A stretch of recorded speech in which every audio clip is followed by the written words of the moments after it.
Hora H do Agro. Oferecimento. Ihara. Agricultura é a nossa vida. Ihara. Consórcio Magi, Volkswagen Caminhões e Ônibus. Engie, economize até 40% na conta de luz da sua propriedade rural.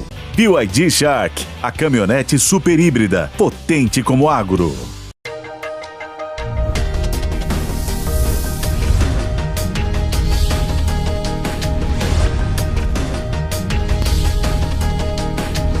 Hora H do Agro, com Kellen Severo. Olá, sejam muito bem-vindos ao Hora H do Agro. Vamos aos destaques de hoje. Rússia lança arma com capacidade nuclear em resposta a ataque de Ucrânia com mísseis americanos. A perigosa escalada da guerra entre Rússia e Ucrânia na transição do governo Biden para Trump é assunto desta edição. Você vai ver também que no Brasil, Xi Jinping assinou mais de 30 acordos com o Brasil e abriu mercado para sorgo, uva, óleo de peixe e gergelim. Você vai ver também o que muda a partir de agora nas relações Brasil e China, no uso de inteligência artificial, internet via satélite e infraestrutura.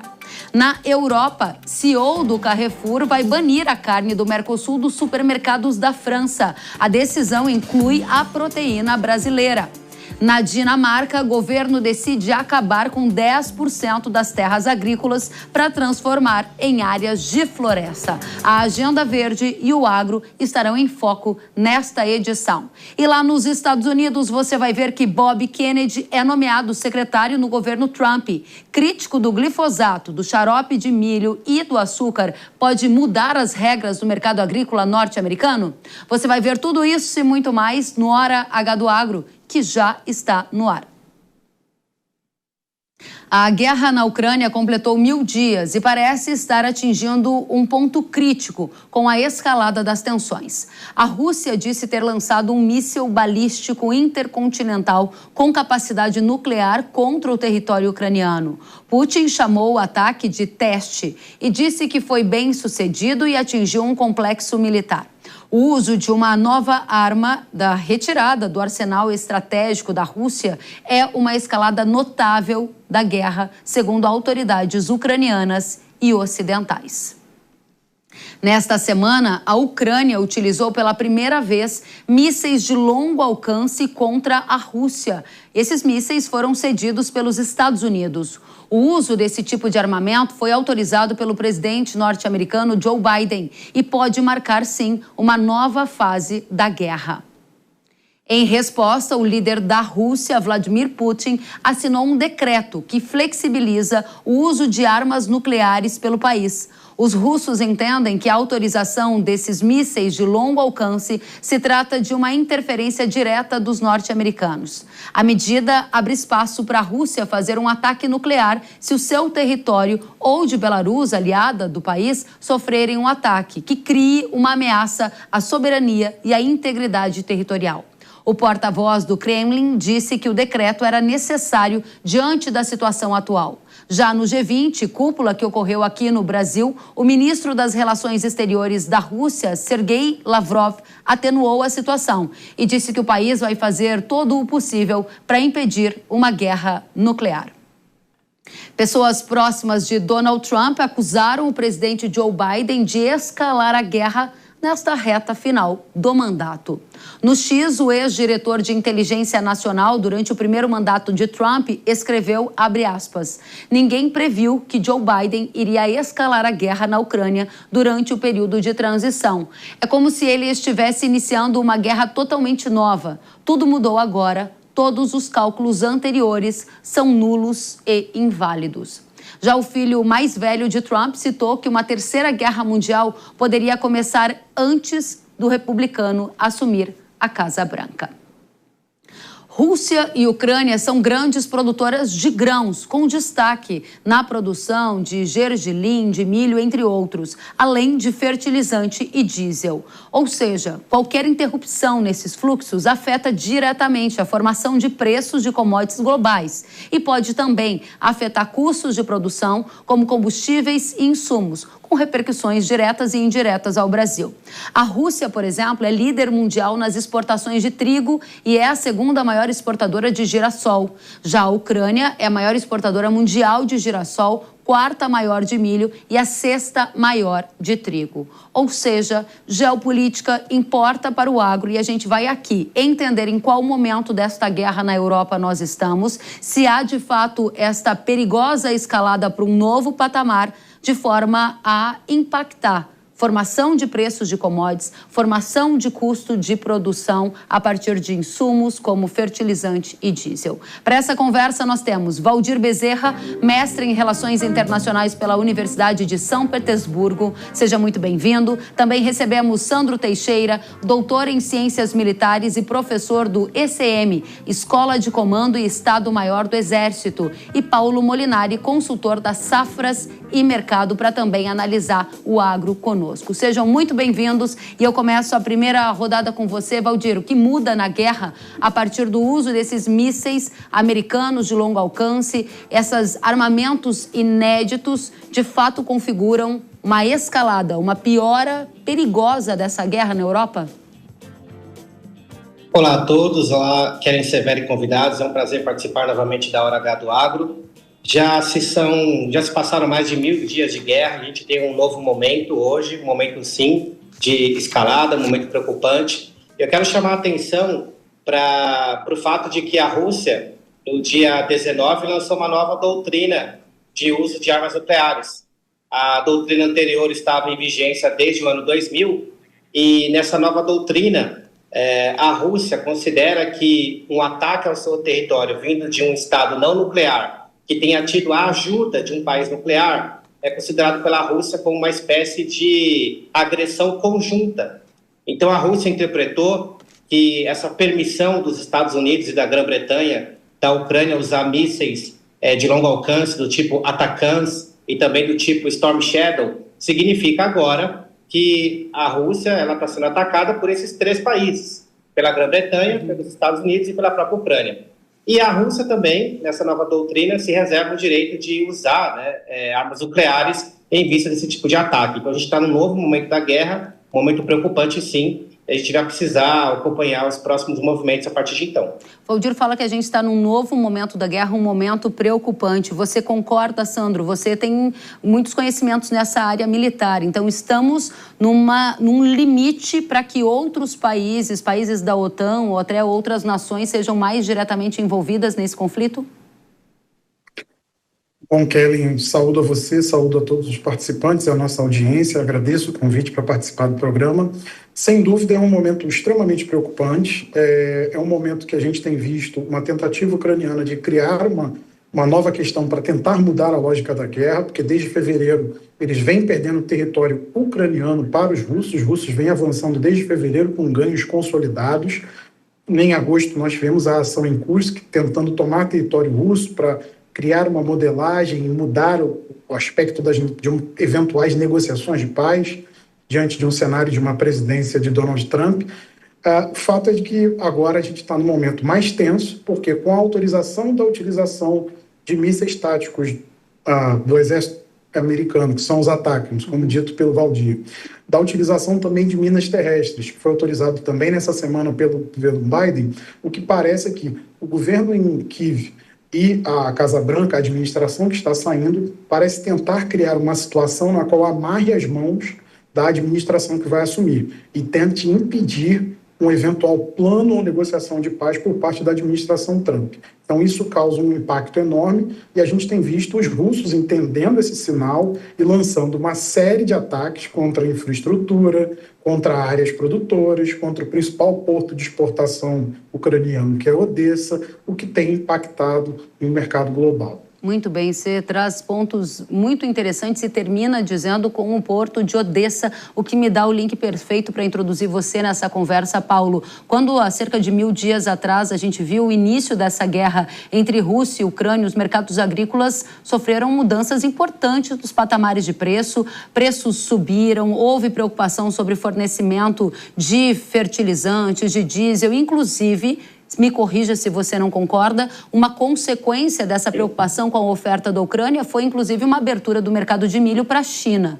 Pergunta objetiva é: que impactos essa perigosa escalada da guerra neste momento já causa ao mercado agrícola, focando aqui em grãos? Boa tarde, Kellen. Boa tarde a todos. Bem, o início da guerra, ela estabeleceu também um outro fator crítico de logística, que foi a pandemia, né? Então, a pandemia, ela trouxe também uma restrição de logística que, somada ao advento da guerra, ela trouxe aí bloqueios mundiais de fluxo de comércio. Então, talvez a decisão da China pelo milho tenha sido mais pela logística do que necessariamente pela guerra. Mas a Rússia é o maior exportador de trigo, né? Nós dependemos de combustíveis, nós dependemos de fertilizantes da Bielorrússia, o KCl vem da Bielorrússia. Então, nós estamos aqui monitorando duas variáveis diretas, né? O preço do petróleo, porque enquanto o preço do petróleo não tiver uma reação muito forte, quer dizer que o mercado está entendendo que isso pode ser uma ação delicada, perigosa, mas ainda não é trágica a ponto de causar um impacto no preço do petróleo, que aí puxa preço dos combustíveis, preço do óleo de soja, preço do etanol, aí consequentemente a soja, o milho podem embarcar no mesmo processo. Se a Rússia não conseguir fazer as suas exportações de trigo, o mercado de trigo vai ter a sua consequência. Lembre-se que hoje nós temos um trigo de um pouco abaixo de $6 por bushel. Nós chegamos a mais de $15 por bushel no meio da pandemia, né? E junto com a guerra, as restrições globais, né, em relação à economia russa. Será que essas decisões de agora também não irão impor mais restrições econômicas e comerciais à Rússia, não é? Está chegando o inverno europeu, é outro fator problemático, né? Então, de forma geral, o agravamento de tudo isso pode sim trazer impactos parecidos com aqueles que nós vivemos lá no meio da pandemia e no início da guerra da Ucrânia. Importante que o Paulo diz que pode sim trazer impactos parecidos com o que vimos logo que essa guerra na Europa começou. Ele traz aqui exemplos para grãos e faz ainda um ponto que eu devolvo a você para trazer essa análise, Valdir. Ele diz que o petróleo é um dos termômetros para a gente entender como é que o mercado está percebendo e para onde vai essa tensão. Há uma sinalização de que estamos numa condição delicada, perigosa, mas ainda não há uma mudança de rumo no mercado. O que estabelece, na sua opinião, Valdir, essa mudança de rumo, essa mudança de patamar? Vocês estão aqui analisando que a gente está num momento delicado, mas ainda é um momento que pode parar por aí. O que muda o rumo dessa guerra? Poderia afetar o mercado de commodities, inclusive os preços do petróleo, de gás e de outras energias no mercado internacional, uma eclosão de fato, como muitas pessoas têm conversado agora, de um conflito de escala global e de caráter nuclear. Muito embora a Rússia se sinta tecnologicamente à frente do Ocidente, porque, inclusive, segundo o presidente Putin, a Rússia conta com mísseis de velocidade hipersônica que não seriam possíveis de serem capturados pelos atuais sistemas de defesa antimíssel. Ainda assim, eu acredito que ninguém vai querer, entre aspas, pagar para ver uma situação de guerra nuclear, porque a literatura de relações internacionais diz que uma guerra nuclear não tem vencedor, e todos os lados sabem disso. E eu acredito que esse seria, na verdade, um evento que poderia causar uma grande disrupção, um grande impacto, nesse caso negativo, nos preços de commodity, mas, na minha visão, não precisamos ainda considerar essa hipótese por momento. Muito bem, Sandro. Na sua avaliação, o que vai colocar a guerra em outro patamar? A gente está vendo uma escalada perigosa, mas os mercados ainda monitoram com atenção, com sensibilidade ao tema, mas nada que mudou o patamar de preço de commodity energética ou agrícola no momento. Qual é o novo degrau? A gente vai chegar nesse novo degrau ou não? A partir de agora tudo começa a recrudescer, vem aí uma administração Trump que também prega a paz nesse conflito. O que acontecerá? Qual o próximo capítulo? Bom, Kellen, exatamente, talvez o mercado esteja atento ao fato de que ontem a gente teve, nessa semana a gente teve um pronunciamento da porta-voz do Pentágono, no qual ela disse que o ataque feito pelos russos com esse míssil de caráter balístico, com vários veículos de reentrada de capacidade nuclear, mas que estava com ogiva convencional, tinha sido notificado aos Estados Unidos pela Rússia através de linhas de deconflitação. Ou seja, os russos indicaram que usaram a arma, e o fato de terem avisado que estariam usando essa arma lembra um pouco os mecanismos de resolução de crise da Guerra Fria. Então, por um lado, os russos demonstram força quando utilizam esse armamento, mas, por outro, demonstram também capacidade de negociar. E o mercado percebeu esse sinal. Então, não vemos uma escalada de preços nesse sentido, porque você vê que os russos não demonstraram uma irracionalidade na utilização de um armamento como esse. Eles demonstraram a disposição de escalar, mas a disposição também de negociar. E também o fato de que a gente tem visto a nomeação de uma série de figuras por parte do Donald Trump para ser o seu secretário de Estado, assessor de Segurança Nacional, secretário de Defesa, diretor de Inteligência Nacional, diretor da CIA, figuras que olham para a questão da Europa como um conflito que deve ser rapidamente resolvido para se tornar ao Pacífico e olhar a competição com a China. Então a gente vê que o mercado percebe que tudo é uma questão de 40, 50 dias. Agora, a questão é perceber os movimentos perigosos que podem ser feitos pelo governo ucraniano, uma vez que muito se diz da administração Trump, Kellen, mas a gente tem que lembrar que a Alemanha sinalizou que vai cortar pela metade toda a ajuda que vai dar à Ucrânia. A França diz a mesma coisa. Outros países já não têm mais equipamentos para dar à Ucrânia. Então, o que eles poderiam dar era recursos, ou seja, dinheiro, mas falta produtos de defesa para a Ucrânia comprar no mercado, e ela não tem tanta produção assim.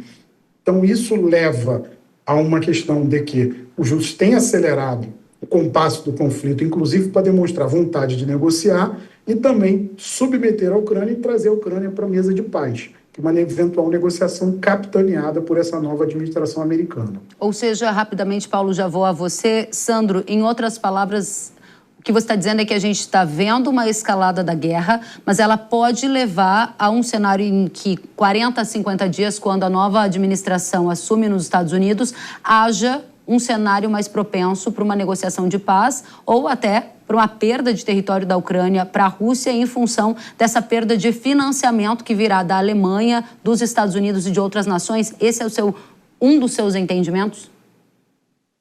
Sim, é um desses entendimentos que a gente tem visto nas notícias desde julho para cá. Muito bem, muito obrigada, Sandro. Paulo, nesse momento, que tipo de recomendação você faz para a audiência agro que nos assiste, que ouviu você dizendo que pode haver algum tipo de similaridade com o que aconteceu no início dessa guerra, se a guerra de fato piorar? Tem muita gente que fica esperando o preço do trigo atingir esses patamares recordes de novo, o milho, a soja. E tem muita gente que precisa fechar fertilizante para a safrinha de milho. O que se faz num cenário geopolítico tenso como o que estamos vivendo? Eu acredito que a maior preocupação, e como foi citado aqui, parece que há uma esperança, né? Uma esperança que 20 de janeiro tudo passe a mudar, as discussões voltem ao normal, cortamos recursos para a Ucrânia e assim ela senta na mesa para conversar e se termina a guerra. O que não se explica é a decisão do governo norte-americano atual em antecipar o movimento, sendo que ele está em final de governo e não deveria mais estar tomando esse tipo de decisão. Então, deixa no ar essa expectativa, essa tensão, sendo que as fontes de recursos lá, elas são importantes, mas como eu disse, as bolsas americanas de valores hoje, elas subiram, elas não caíram, né? Se nós tivéssemos um sentimento de pessoas que talvez entendam mais do que nós, né? E estão lá operando as bolsas em volumes extraordinários de recursos, né? E comprando ações, elas deveriam estar vendendo ações, né? Estariam se preparando para o pior. E o que parece que os mercados não estão se preparando para o pior. Eles estão se preparando para uma mudança de administração nos Estados Unidos, que é decisiva para a OTAN, que é decisiva para a ONU, né? A decisão de prisão do primeiro-ministro de Israel também é uma coisa completamente fora da curva, né? Que pode trazer outras implicações. E assim, do ponto de vista dos nossos mercados, nós temos que continuar seguindo fazendo o mesmo, né? Aproveitando as oportunidades nas relações de troca com os fertilizantes, porque tudo isso são expectativas são possibilidades e não são fatos ainda, né? Então, subir o preço do KCL para 2025-26, está longe a próxima safra, né? Os fertilizantes para soja, o produtor já usou. Ele está pensando agora na safra 25-26. Até lá, dá tempo de esperar o Trump assumir, tomar suas decisões, e aí, se tiver caro, nós vamos ter que pagar do mesmo jeito, mas não precisa pagar caro por uma coisa que tem ainda uma possibilidade de subir. E não deixar de vender soja para a safra nova, porque a nossa safra vai muito bem e ainda isso tudo é possibilidade antes de afetar o mercado de soja. Excelente. Quero agradecer demais por esse painel que trata de um dos principais temas da semana com grande repercussão na geopolítica e no agro brasileiro. Agradeço muito a presença de vocês. Valdir Bezerra, que é mestre em Relações Internacionais pela Universidade de São Petersburgo, muito obrigada. Sandro Teixeira, doutor em Ciências Militares e professor da Escola de Comando e Estado-Maior do Exército, muito obrigada. E Paulo Molinari, consultor das safras e mercado, especialista em agronegócios, obrigada. Voltem sempre. Até a próxima. Os governos da China e do Brasil assinaram nesta semana 37 acordos de cooperação que envolvem o agro, infraestrutura, inteligência artificial, saúde, educação, setor de telecomunicações, entre outros. A parceria ocorreu entre os dois países durante a passagem do presidente Xi Jinping em Brasília, depois dele participar da cúpula do G20 no Rio. Lula recebeu o líder chinês em um momento em que o Brasil e a China comemoram 50 anos de relações diplomáticas.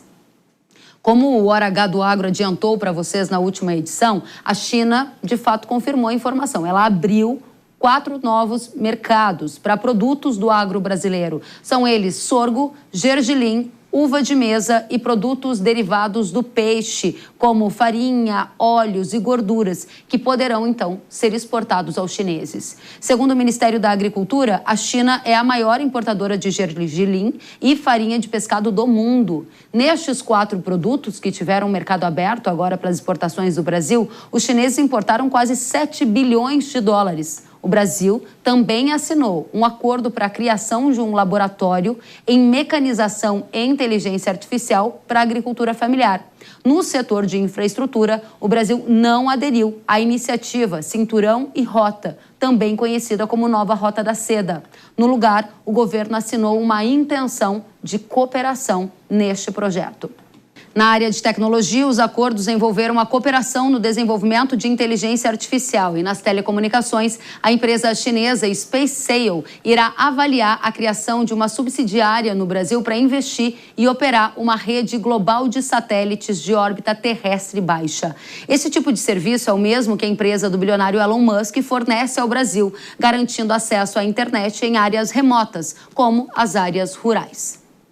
Em relação à SpaceSail, empresa que deve concorrer com a empresa de Elon Musk, o especialista em tecnologia Arthur Igreja conta pra gente o que deve mudar no curto prazo, com interesse para as áreas rurais. Vamos ver. Em relação à SpaceSail, é visivelmente uma concorrente da SpaceX de Elon Musk, mas ainda num estágio de desenvolvimento extremamente incipiente. Para parâmetro de comparação, a empresa de Musk tem mais de 6 mil satélites de baixa altitude, mais de 66% de todo o mercado global dessa malha de satélites que geram conexão, enquanto a empresa chinesa tem apenas 36 e espera nos próximos anos aumentar esse número para pouco mais de 500 e aí sim, no longo prazo, passar a casa dos 15 mil. Por hora, ela não consegue oferecer o sinal de internet, espera ter alguma cobertura regional no curto e médio prazo, e aí sim, no futuro, ter uma malha parecida com a de Musk. Se isso pode baratear os serviços, espera-se que sim, e aí o consumidor e também os governos, caso estabeleçam parâmetros puramente técnicos nas suas concessões, leilões e contratos, poderão escolher a melhor opção tecnológica. Obrigada, Arthur Igreja, pela análise dos eventos ligados à internet via satélite com impactos no agro. A gente vai adiante agora para analisar as mudanças que ocorrerão nessa relação entre Brasil e China depois da vinda do Xi Jinping ao Brasil, com impactos diretos e indiretos para o agro e o Brasil. Wagner Parente, CEO da BMJ Consultores, está conosco. Seja muito bem-vindo, Wagner. Oi, Kellen. Foram 37 atos assinados, São acordos que não têm uma relevância tão grande do ponto de vista de comércio internacional e investimento, mas tem sim um simbolismo importante, porque não foi assinada essa entrada do Brasil na iniciativa da nova Rota da Seda. A América Latina para a China é extremamente relevante. 60% de todo o lítio do mundo está aqui na região, 40% de todo o cobre do mundo está aqui na região. Então é muito importante que a China tenha acesso a essas matérias-primas para continuar a expansão da sua indústria de carros elétricos, por exemplo, para citar um exemplo.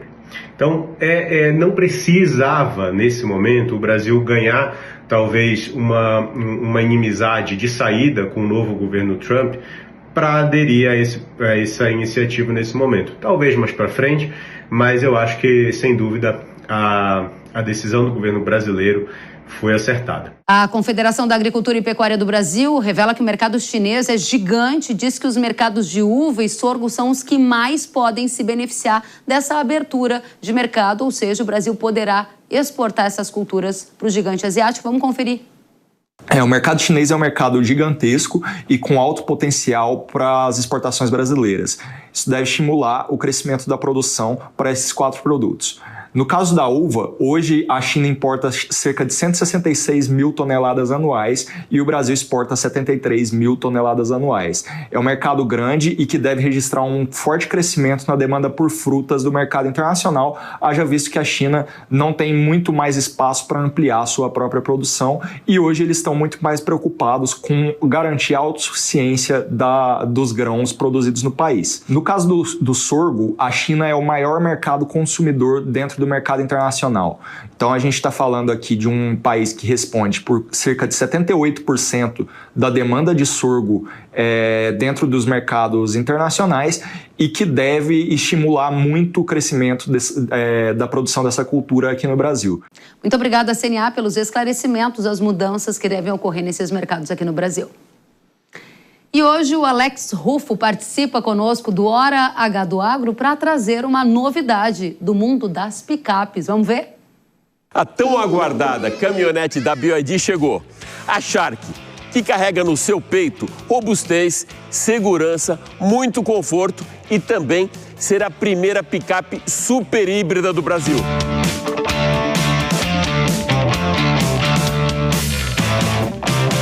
E para você conhecer em detalhes essa mais nova super híbrida da BYD, a Hora H do Agro está aqui no Aras Monte Cristo, em Sorocaba, para mostrar tudo isso para você. No design frontal, ele é muito parecido com toda a linha Ocean da própria BYD, com essa luz que passa por toda a frente e que lembra muito até uma boca aberta de tubarão. As laterais possuem linhas fluidas que refletem o movimento de um tubarão em águas profundas e na traseira uma luz inspirada na sua nadadeira. São 1.200 litros de caçamba, com 800 quilos de carga e também 2.500 para reboque. Agora então a cabine da Shark, vamos lá?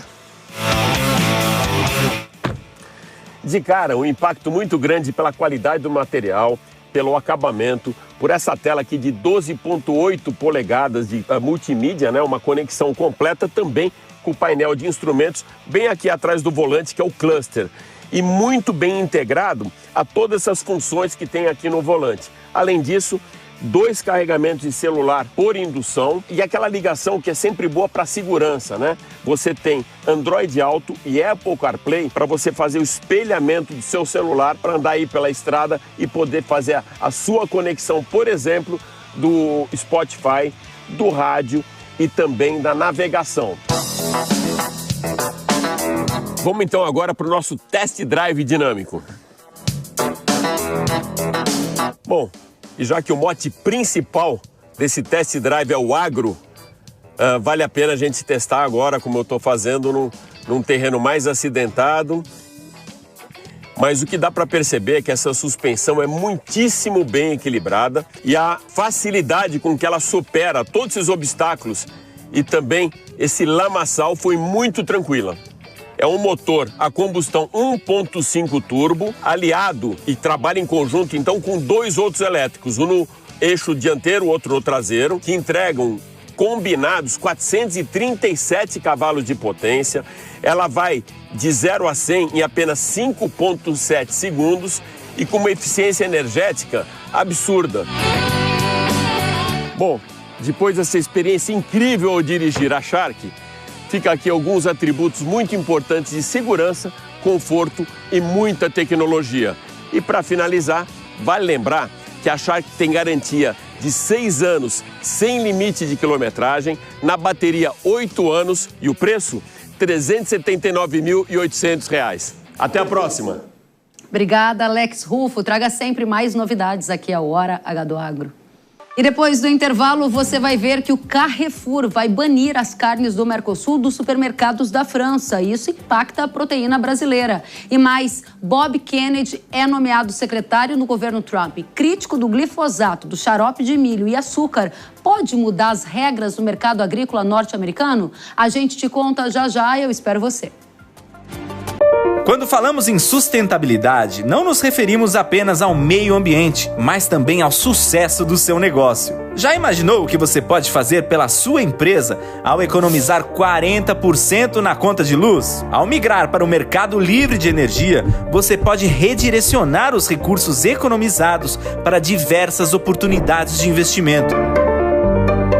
Por exemplo, se você tem uma propriedade rural e seu gasto anual com energia elétrica é cerca de R$ 120 mil no mercado regulado, essa despesa pode ser reduzida para R$ 72 mil no mercado livre de energia. E com os R$ 48 mil economizados, você pode modernizar o maquinário agrícola para otimizar a produção, ampliar o quadro de funcionários, investir em insumos e tecnologia. Agora, se você tiver um comércio ou indústria, você pode abrir novas filiais, ajustar o valor dos produtos e serviços e ampliar o capital de giro da empresa. Enfim, são diversas possibilidades e você pode contar com a ENGIE, empresa líder em geração de energia 100% renovável no Brasil e referência no mercado livre de energia. E tudo isso com a garantia da qualidade da energia fornecida ao seu negócio. Então, se sua empresa gasta mais de R$ 9 mil mensais na conta de luz, solicite já a migração com a ENGIE e traga economia, segurança e sustentabilidade para o seu negócio. Conte com a ENGIE. Quer saber o quanto você pode economizar? Faça uma simulação em engie.com.br/Mercado Livre.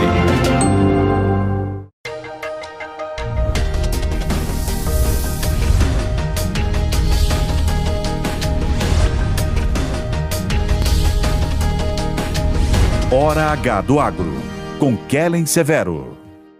As doenças estremecem os investimentos e o planejamento da safra. Fusão fungicida da Irrara, com a alta performance e o baixo investimento no combate às doenças da soja. Imbatível no controle da ferrugem, mancha-alvo, antracnose, oídio e anomalia da soja. Rápida proteção, máximo desempenho em condições climáticas desfavoráveis. Consistência em alta produtividade comprovada pelos especialistas. Fusão da Irrara, o fungicida da soja que você tem que usar. Produto de uso agrícola. Venda sob receituário agronômico. Consulte sempre um engenheiro agrônomo. Olá galera, aqui é Zico. Eu tenho a dica certa para você que não leva apenas sua carga, mas impulsiona o progresso. O consórcio MAGE Volkswagen Caminhões e Ônibus é ideal para ter seu caminhão novo ou renovar a sua frota. Zero de entrada, parcelas a partir de R$ 2.800 e aqui o cartão vermelho é para os juros. Dê o primeiro passo para essa vitória. Consórcio MAGE Volkswagen Caminhões e Ônibus, a estrada da conquista começa aqui.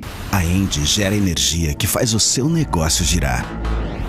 E giro tem tudo a ver com esporte. O giro do corpo, da bola, da manobra, da raquete. No esporte, um bom giro faz toda a diferença. Na sua empresa também. Por isso, entre para o mercado livre de energia com a ENGIE e economize até 40% na conta de luz. Simule, migre, economize. A ENGIE gera, seu negócio gira.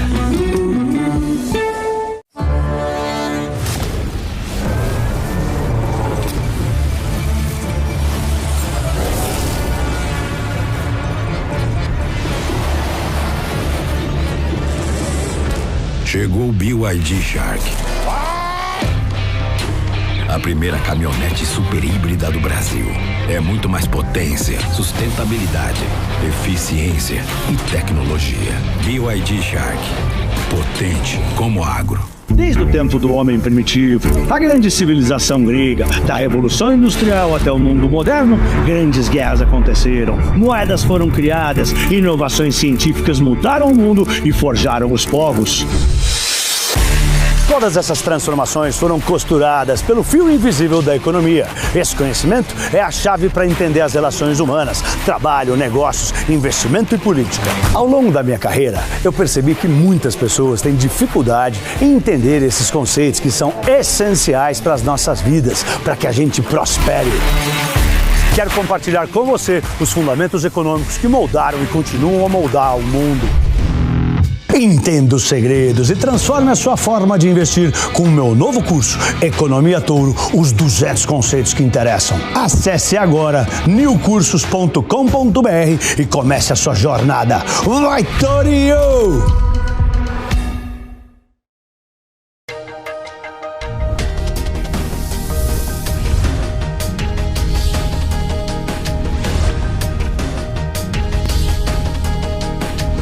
Hora H do Agro, com Kellen Severo. Estamos de volta com Hora H do Agro aqui na Jovem Pan News. Agricultores franceses fizeram ao longo desta semana uma série de manifestações contra o acordo comercial entre Mercosul e União Europeia. Nós vamos até Munique, na Alemanha, conversar com o Luca Bassani, que está acompanhando de perto esse tema, o tema das manifestações que a gente estava vendo na tela. Lucas, seja muito bem-vindo. Esses protestos continuam acontecendo aí na França, protestos de agricultores majoritariamente, não é?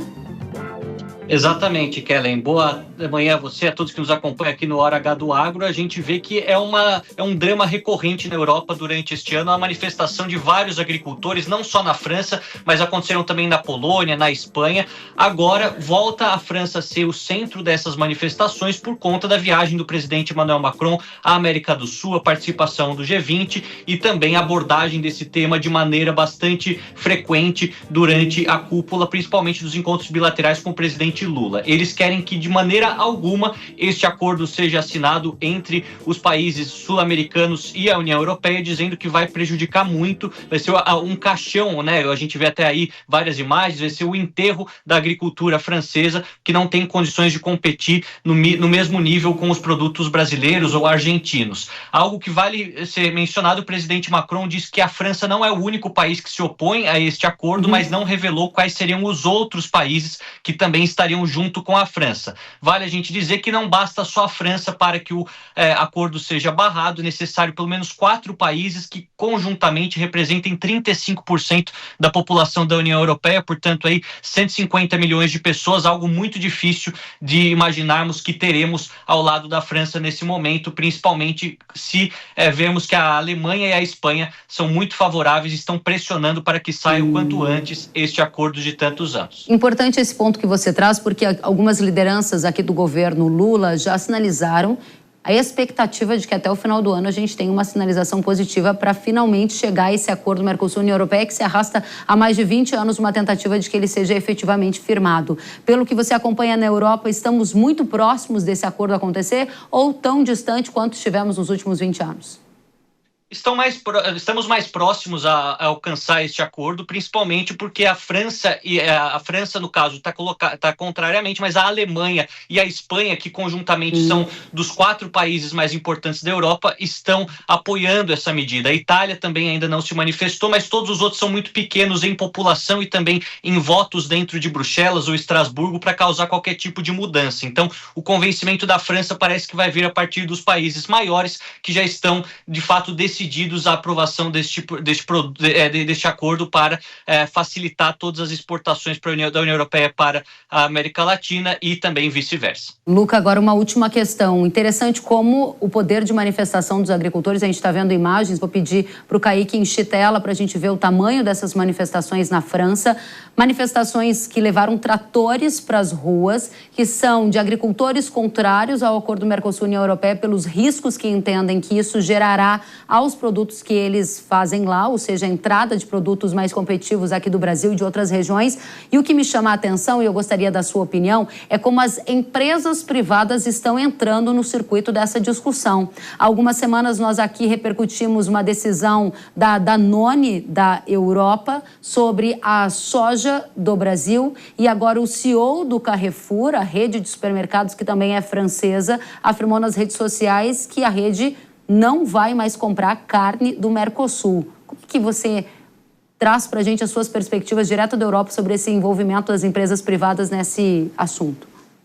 A gente vê que as empresas alimentícias, principalmente aquelas que têm alguma ligação com a França ou com a Suíça francesa, acabam muitas vezes adotando as mesmas práticas e a mesma conduta que o governo da França. Então, muito provavelmente já haja nos bastidores uma conversa entre o presidente Emmanuel Macron e os vários parlamentares franceses, eurodeputados franceses, que são contrários a esse acordo, a pressionar as empresas francesas a também adotar esta mesma medida, este mesmo caminho. Eu acredito que isso possa acabar isolando a França dentro do bloco, mas ao mesmo tempo possa também abrir outras oportunidades, outros caminhos para que o Brasil negocie com outras empresas igualmente grandes da Alemanha, da Espanha, da Itália, da Polônia, que não são contrários ao acordo, pelo menos até agora não tem uma informação sobre isso, e que podem sim facilitar a aprovação do mesmo até o começo do ano que vem. Luca Bassani, muito bom tê-lo conosco. Volte sempre à Hora H do Agro. Até a próxima.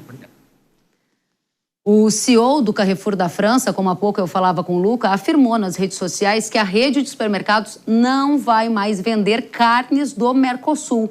Uma carta foi endereçada ao presidente da federação, que representa os sindicatos dos operadores agrícolas, em que ele diz que a decisão foi tomada após ouvir o que ele chamou de desânimo e raiva dos agricultores franceses, que protestaram, como vocês viram há pouco, contra o acordo Mercosul-União Europeia. O CEO do Carrefour francês revelou ainda que o acordo traria o que ele chamou de risco de a produção de carne que não cumpre requisitos e padrões se espalhar pelo mercado francês. E ele destacou ainda que espera que a decisão influencie outras empresas do setor agroalimentar. Já o grupo Carrefour aqui do Brasil disse que nada muda nas operações do país. Em nota, o Ministério da Agricultura do Brasil rechaçou as declarações do CEO do Carrefour. A pasta lamentou que tal postura protecionista influencie negativamente os consumidores e disse que não aceitará tentativas vãs de manchar ou desmerecer a qualidade e a segurança dos produtos brasileiros e dos compromissos ambientais do país. Em nota, a BIEC, a Associação Brasileira das Indústrias Exportadoras de Carne, disse que tal posicionamento vai contra os princípios do livre mercado e é contraditório, vindo de uma empresa que opera cerca de 1.200 lojas no Brasil, abastecidas majoritariamente com carne brasileira.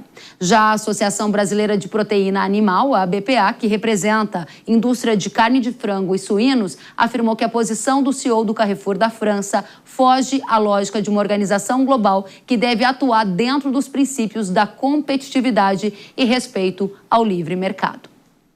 Nas redes sociais, produtores rurais e pecuaristas pediram o boicote à rede Carrefour. Uma imagem que circulava em diversas redes e incentivava as pessoas a pararem de comprar produtos da varejista. A gente lembra que, recentemente, uma reportagem da Reuters indicou que a Danone França parou de comprar soja do Brasil. Na época, o diretor financeiro da companhia disse que a empresa possuía um rastreamento completo e que, por isso, só compraria ingredientes que ele chamou de sustentáveis. Lígia Pimentel, CEO da Agrifato, é a nossa convidada para repercutir a declaração do CEO do Carrefour e o impacto na pecuária. Seja muito bem-vinda, Lígia. Como é que você avalia essa situação? Algum risco para o comércio de carne do Brasil? Algum risco para o consumidor depois dessa declaração? Tem uma base factual que o CEO do Carrefour está fazendo, dado que a gente tem índices baixíssimos de desmatamento na pecuária? Boa tarde, Kellen. Boa tarde a todos. Veja, a gente tem uma declaração que vai em linha com um governo cujos subsídios, respondem a 19% aproximadamente da parcela da receita do produtor, algumas vezes mais, especialmente na França. A gente sabe que a França é o país mais subsidiado da União Europeia, isso não é novidade. Agora, o que tem me surpreendido são essas declarações repetidas de empresas privadas, porque o prejuízo à imagem ele é grande. A gente tem uma capilaridade grande dessas empresas no Brasil. Danone, por exemplo, que você citou aí há pouco, o próprio Carrefour, né, que tem aí lojas principalmente na capital paulista. Então, isso acaba repercutindo de uma forma que atrapalha a imagem do nosso setor e de uma forma não justa. Hoje, a carne brasileira ela não é diferente da carne italiana ou da carne espanhola ou da carne norte-americana. Nós recebemos centenas de missões todos os anos no Brasil para checar e confirmar, né, a segurança alimentar do nosso produto. E a gente tem uma legislação que é muito mais rigorosa do que já foi a deles e do que é ativamente hoje, né? Então, a gente ainda tem um Brasil com 67% de cobertura de cobertura natural e nós temos uma Amazônia com 87% de cobertura natural. Então, é uma impressão que não se passa, né, dentro da Europa, não é justa.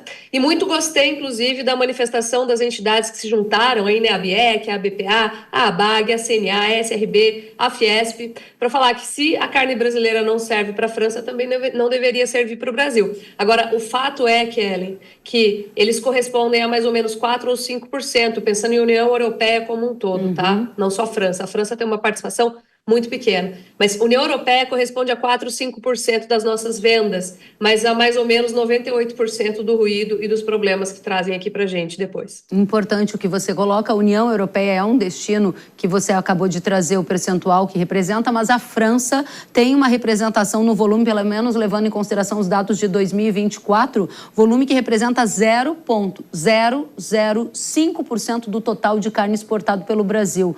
A sua avaliação é que é sinal ou é ruído a declaração do CEO do Carrefour? É ruído, mas é um ruído que certamente serve internamente, politicamente para a situação dele e prejudica, inclusive, o próprio Carrefour no restante do mundo e os produtores brasileiros de uma forma muito irresponsável, né? Então, isso eu acho que é um jogo bem sujo, não é justo, está longe do que representa o agronegócio brasileiro, inclusive em regulamentação. Então, acaba tornando, essa declaração acaba tornando o agronegócio brasileiro menos desejado. Por quê? Porque ela ressoa bastante internamente nesses países europeus que fazem muito barulho mundo afora quando a gente fala em termos de políticas. Então, acaba agravando a nossa situação de imagem perante o mundo. E vou te falar uma coisa, a gente sabe que internamente na Europa, conversando com as pessoas, vendo propagandas, assistindo um pouco de televisão europeia, a imagem que eles têm do agronegócio brasileiro é uma imagem totalmente deturpada da realidade que nós temos aqui. Muito importante que uma mensagem diferente chegue até os europeus para que eles consumam o nosso produto sabendo de toda a qualidade e sustentabilidade que carrega. Para a gente fechar, algum tipo de impacto em mercado, preço para exportação, preço para o mercado consumidor brasileiro, muda algo na prática? Na prática não muda praticamente, porque nós temos uma França, um Carrefour, então uma coisa muito pequenininha dentro de uma exportação muito grande. Apesar desses ataques que nós sofremos há muito tempo já, pela ameaça que o Brasil representa, há produtores principalmente que são subsidiados, né, que não conseguem competir com o nosso nível de eficiência, produtividade, volume, potencial e tudo mais. Então, é muito pequeno e nós temos crescido em exportações, apesar dessa luta contrária que nós recebemos aí, ideológica, né, e de notícias falsas e de informações que não condizem com o agronegócio brasileiro. Mas o dano sobre a imagem, ele sim continua acontecendo. Então, eu tenho certeza que quem não conhece o agronegócio de dentro, principalmente na Europa, acaba pensando que a gente produz de fato devastando floresta ou produzindo um alimento não seguro, o que está muito, muito distante da realidade. Então, o dano sobre a imagem, ele acontece sim, ele é grave e deveria, na minha opinião, ter algum tipo de retaliação, inclusive entre países, talvez, porque é uma acusação muito grave diante de todo o esforço e todo o trabalho que nós temos feito para nos tornarmos os maiores exportadores de carne bovina do mundo. Lígia Pimentel, CEO da Agrifato, uma satisfação tê-la conosco. Volte sempre. Obrigada. Até a próxima. O governo da Dinamarca entrou em um acordo político e aprovou um mega acordo verde. O plano ESG do país deve trazer a maior transformação da paisagem da Dinamarca em mais de 100 anos. E para isso o governo deverá gastar algo como 43 bilhões de coroas dinamarquesas, o que equivale a cerca de 6 bilhões de dólares. Entre as principais medidas que o país vai adotar está a transformação de áreas utilizadas para a produção agrícola em floresta. O país também vai adotar o primeiro imposto do mundo sobre as emissões de CO2 da pecuária e quer dobrar a área de orgânicos até 2030. O ministro do Meio Ambiente dinamarquês revelou que 10% da área agrícola do país será convertida em florestas e usou como justificativa a redução das emissões de nitrogênios. O professor da FGV, Daniel Vargas, prevê uma perda para a agropecuária da Dinamarca diante dessas providências. Ele também fez um paralelo entre o tema e o que ele viu na COP29, que aconteceu no Azerbaijão. Vamos conferir. O grande debate das negociações diplomáticas internacionais, que acontecem em Baku, no Azerbaijão, neste momento, é o financiamento climático. Em outras palavras, quem vai pagar a conta da transição verde do planeta. Em 2009, os países ricos se comprometeram a arcar com boa parte dessa responsabilidade. Se comprometeram, na época, em financiar ou doar até 100 bilhões de dólares todos os anos para os países em desenvolvimento construírem a sua infraestrutura de transição. Hoje, em meio a guerras, tensões geopolíticas, não está nada claro que os ricos estão dispostos a colocar a mão no bolso. Especialmente porque, segundo economistas, a demanda de financiamento internacional no mundo em desenvolvimento gira na casa de 1 trilhão de dólares todos os anos. Se a oferta não avança, a demanda, por sua vez, sobre os países em desenvolvimento segue a todo vapor. O Brasil anunciou há pouco a sua chamada NDC 2.0. É o Compromisso Brasileiro de Redução de Emissões. Essa obrigação internacional precisará agora ser nacionalizada e distribuída na proporção das suas emissões aos setores produtivos do Brasil. Se metade das nossas emissões vem do desmatamento ilegal, a outra metade ficará a cargo da economia produtiva, 50% dela sobre a agropecuária. A Dinamarca, aliás, deu um exemplo de como é possível fazer isso. Aprovou há pouco o chamado primeiro imposto de emissões sobre a agricultura e a pecuária do país. Nos próximos anos, o país espera que cada pecuarista pague até 100 dólares por cada tonelada de emissão de cada cabeça de gado. A expectativa é que nos próximos anos a competitividade do setor agropecuário dinamarquês entre em crise. Será difícil competir com outros países europeus e outros países do mundo. De todo modo, o cenário parece claro. Enquanto no passado discutíamos como os ricos, as petroleiras, as termoelétricas deveriam arcar com os custos da transição verde no planeta, em 2024 o foco das atenções parece outro. Quem é que deve pagar a conta dos desafios climáticos do mundo? Você, agricultor. Daniel Vargas, muito provocativo, sempre muito bom tê-lo aqui conosco no Hora H do Agro. Volte sempre, professor da FGV, um grande conhecedor do agro brasileiro. O presidente eleito dos Estados Unidos continuou as nomeações para chefes de departamento no país. Trump indicou Howard Lutnick como chefe do Departamento de Comércio. A ideia é que ele lidere a estratégia comercial e tarifária americana. Já no Departamento de Saúde e Serviços Humanos, Trump escolheu Robert Kennedy Jr., que é sobrinho do ex-presidente americano John Kennedy. Ele concorreu à presidência como independente nas eleições deste ano, mas desistiu da disputa em agosto e anunciou apoio a Trump. Bob Kennedy é um forte crítico às farmacêuticas e também ao setor de alimentos. Após a nomeação na última semana, as ações de empresas como Moderna e Pfizer do setor farmacêutico chegaram a cair. Ações da Coca-Cola e PepsiCo também recuaram. A gente preparou uma tela com algumas das posições do Bob Kennedy que envolvem o agro. Veja só, ele já sugeriu que o consumidor que consumir muito açúcar adicionado, especialmente de xarope de milho rico em frutose, contribui para a obesidade infantil e doenças cardiovasculares. No setor de óleos vegetais, disse que os americanos estão sendo envenenados sem saber por óleos como de canola, soja e girassol e que deveria ser mais saudável para os restaurantes utilizarem o sebo bovino.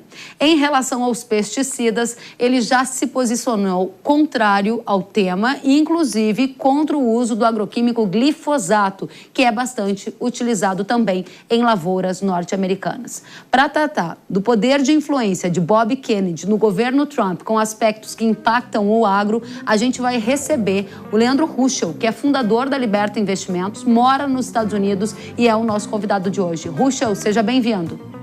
Muito obrigado pelo convite. Ruschel, diga pra gente qual é o tamanho da importância que você acha que Bob Kennedy vai ter no governo Trump e se há, na sua visão, uma tendência de que ele cause interferências mais diretas, seja no setor ali de milho, com as críticas que ele fez a xarope de milho, seja no setor de pesticidas, com as críticas que ele faz ao glifosato, entre outros pontos que a gente acabou de citar aqui.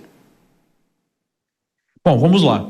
Bob Kennedy foi importante para o Trump, porque ele era um candidato, digamos assim, numa terceira via e acabou apoiando o candidato Trump. E, obviamente, que há uma dívida aí, né, a pagar pelo apoio do Bob Kennedy. Mas eu vejo que há uma limitação, né, na capacidade do Bob Kennedy em mudar toda uma estrutura aqui nos Estados Unidos. Tanto o agro quanto a indústria farmacêutica tem um lobby muito grande, tem um peso muito grande, e me parece que o maior afetado, num primeiro momento, por conta do Bob Kennedy, é justamente a farma, né? Eu vejo, assim, o agro de uma maneira mais lateral. As empresas de farmácia maiores tiveram uma queda grande no mercado de ações, quando foi confirmada, ainda não foi confirmada a sua indicação, que tem que passar pelo Senado, mas foi confirmada a indicação, já era uma expectativa. Então, eu acho que vai ser aí um choque entre essa postura do Bob Kennedy, que foi referendada pelo Trump algumas vezes, mas nós não podemos esquecer que o próprio Trump tem uma postura muito de desregulamentação e pro-business, né? Então, existem esses dois aspectos que devem ser levados em consideração quando a gente fala de impacto, especialmente para o agro. Como eu disse, eu acho que na farma o risco e o impacto será maior. No agro, eu acho que não será tão grande. Importante que você traz o fato, ou seja, a queda das ações dessas farmacêuticas depois da indicação do Trump para Bob Kennedy fazer parte do governo, e você diz que o agro fica nesse papel mais secundário, quando eu te perguntava sobre xarope de milho ou sobre, por exemplo, óleos vegetais. Agora, olhando para a parte mais industrial, glifosato está no alvo do Bob Kennedy, sempre esteve, pesticidas. Aí sim, você acha que Trump pode virar as costas para essa ideia mais pró-mercado, menos regulações e atender a alguma indicação que Bob Kennedy veio a fazer? Se sim, em qual direção eles iriam? Então, eu acho que em alguns aspectos, sim, mas a gente sabe que existem alguns componentes que são muito importantes para a cadeia e gerariam um impacto muito grande em termos de produtividade.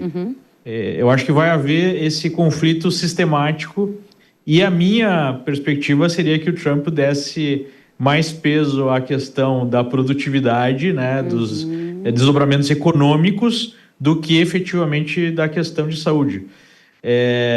Então, eu não acredito que haverá um grande impacto. E em relação à questão do xarope de milho, nós temos que lembrar que o lobby do milho é muito forte aqui nos Estados Unidos entre os republicanos desde sempre, né? Então pode sim haver algum nível maior de restrição, mas eu não acredito assim em mudança radical, em terra arrasada, numa perspectiva de, né, proibição disso ou coisa do gênero. Eu acho que haverá alguns avanços do ponto de vista da saúde, porque de fato há muitas sinalizações de que isso é mais negativo para a saúde dos americanos, mas eu também, né, já tive pessoalmente até conhecimento e contato com esse lobby, e é um lobby muito poderoso. Ou seja, a mensagem que você deixa para O agro do Brasil que te assiste nesse momento é que, mesmo com uma agenda do Bob Kennedy bem clara, ela não deve ser forte o suficiente para achatar o setor do agronegócio ou trazer regulamentações que os deixem mais espremidos numa era Trump. Pelo contrário, eles devem ter suporte do governo para tentar ficarem ainda mais competitivos? Sem dúvida, né? Eu acho que a tônica de todo esse mandato do Trump, não só no aspecto do Bob Kennedy, é esse conflito entre a expectativa de mudança, de reforma e o tamanho do Estado, dos interesses. Esse vai ser um embate sistemático. E como, além desse embate sistemático, a gente tem uma divisão entre as visões dos dois, do Bob Kennedy e do Trump, né, apesar de ter acontecido esse apoio, eu acho que isso fica ainda mais complicado de acreditar assim, numa mudança radical. Como eu disse, deve haver mudanças pontuais, mas não acredito numa virada de 180 graus na lógica do agro-americano. Muito bem. Uma última e rápida questão sobre guerra comercial 2.0. Xi Jinping esteve no Brasil, abriu mercados, como por exemplo o sorgo que é majoritariamente exportado dos Estados Unidos para a China, e há um entendimento de que esse é mais um sinal de preocupação da China com a nova guerra comercial que está a caminho. Guerra comercial com as indicações de Trump será a tônica nos primeiros dias de governo Trump? Olha, eu enxergo a perspectiva de Trump como uma perspectiva de longo prazo. Sim, né? Há percepção, e inclusive essa é uma percepção bipartidária, que a China é o grande concorrente dos Estados Unidos e será por muito tempo. Mas, ao mesmo tempo, há uma percepção do Trump que os Estados Unidos não estão numa situação de capacidade de enfrentar a China diretamente ou até mesmo pensar em algum conflito militar imediato, coisa do gênero. Eu acho que a visão estratégica do Trump nós precisamos fortalecer a economia americana para conseguir competir com a China num prazo mais longo. Então, eu acredito que essa perspectiva assim, de tarifação total, né, de abertura de uma guerra comercial por todos os meios, eu creio que ela é um pouco exagerada. Eu acho que, no final das contas, vai haver um nível de pragmatismo maior. E a gente pode utilizar como base o primeiro mandato do Trump, né? Havia essa perspectiva de maior embate, no final houve algo muito menos agressivo do que se imaginava. Então, acho que vai ser um crescente, mas não será algo da noite para o dia ou de forma 100% agressiva, né? Então, a gente tem uma perspectiva de benefício até do Brasil em relação ao eventual embate comercial entre essas duas potências, mas eu não acredito em nada muito radical num primeiro momento. Muito obrigada, Leandro Ruschel, pela presença direto dos Estados Unidos, fundador da Liberta Investimentos. Volte sempre. Até a próxima. E agora eu tenho um recado para você. Produtores de cana e usinas, chegou a hora de elevar a rentabilidade do canavial ao máximo. Hyper é o poderoso maturador de cana da Yara, que transforma a energia de crescimento em sacarose de maneira rápida, flexível e eficaz. Essa é a solução-chave para extrair o máximo potencial produtivo dos canaviais. Com flexibilidade de uso, Hyper pode ser utilizado no início, meio e fim de safra, com maior período de colheita útil. Assim, você define o melhor momento para colher, atingindo o máximo TAH.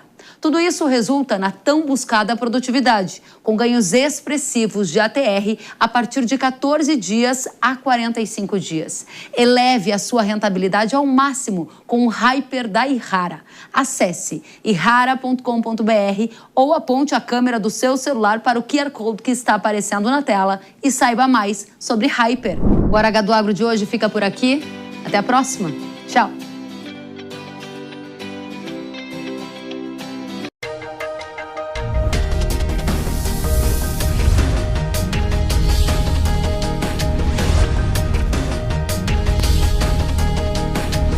Hora H do Agro, com Kellen Severo. Hora H do Agro. Oferecimento. Yara, agricultura é a nossa vida. Yara. Consórcio Magi, Volkswagen Caminhões e Ônibus. Engie, economize até 40% na conta de luz da sua propriedade rural. BYD Shark, a caminhonete super híbrida, potente como agro. A opinião dos nossos comentaristas não reflete necessariamente a opinião do Grupo Jovem Pan de Comunicação.